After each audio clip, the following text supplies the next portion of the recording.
If you have successfully installed the Visual Studio application and you have set it up to fully collaborate with the Unreal Engine game interface. If you haven't, kindly check my previous video to understand the process of installation. When the visual interface opens, don't let it get you overwhelmed. All you need to do is simple. Just click on the file and branch out to new. And next, to click on project. Over to the left, your visual interface should look like this. And most importantly, make sure you select the Visual C++. And for the framework section, make sure you select empty project. When you scroll down, you have the option to select whatever you want the project file to be saved as. And bear in mind that the project file can be saved through the location portal. Also keep in mind that you can rename the project file to whichever name you are pleased with. Just go ahead and click OK, and the visual application will automatically open a new project file for you. When the project file opens, you will notice it's blank. The main thing is to create our home project file ourselves. To do this, first you move your cursor towards the Solution Explorer by the right. Then you right click the mouse while you are on the project and you scroll down to Add. As soon as you click on Add, you select New Item. Immediately after you've done this, you will be shown three different files. You will see the .cpp file, which is the source file. Next is the .h. The .h is basically the header file. Lastly, we have the C++ class.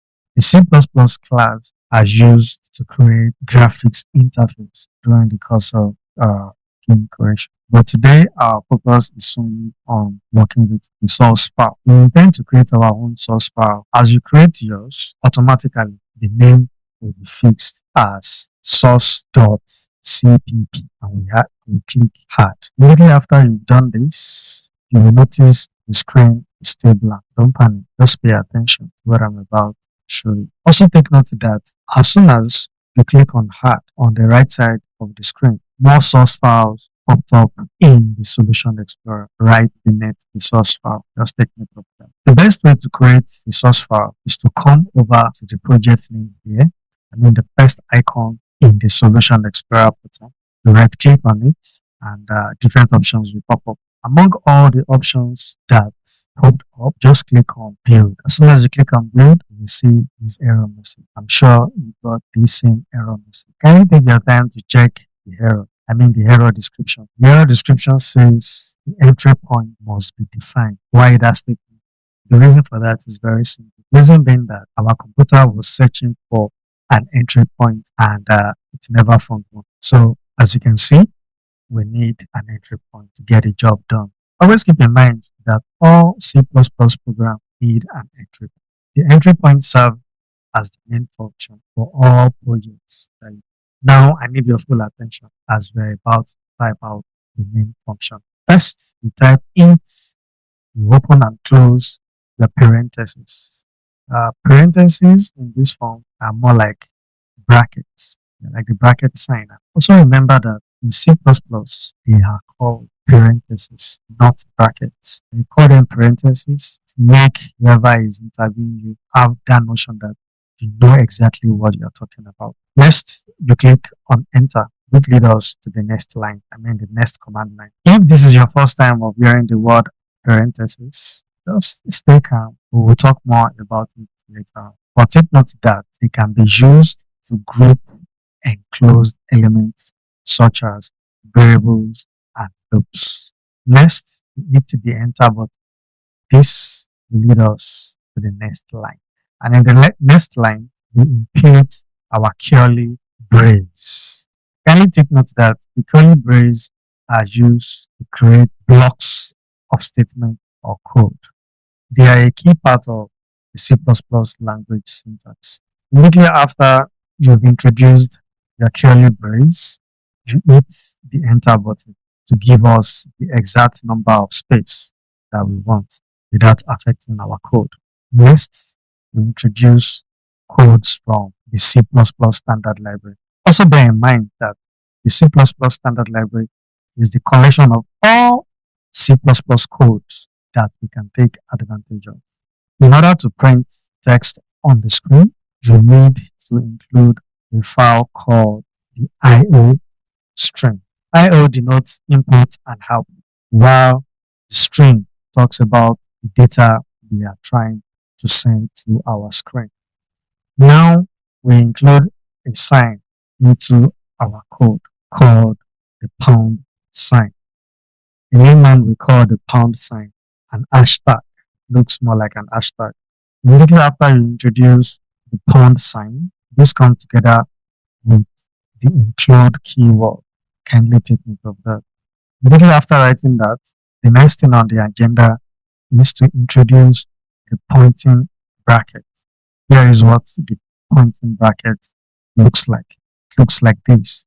In layman, we call it the greater than and the less than sign.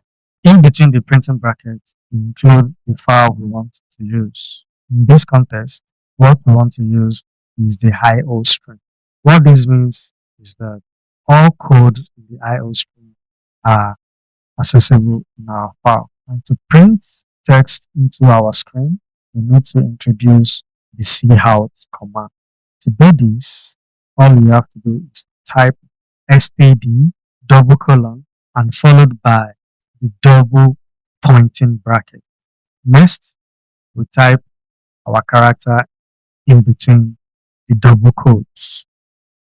For me, type the word double quotes, iconsville double quote, followed by the backslash and small letter n.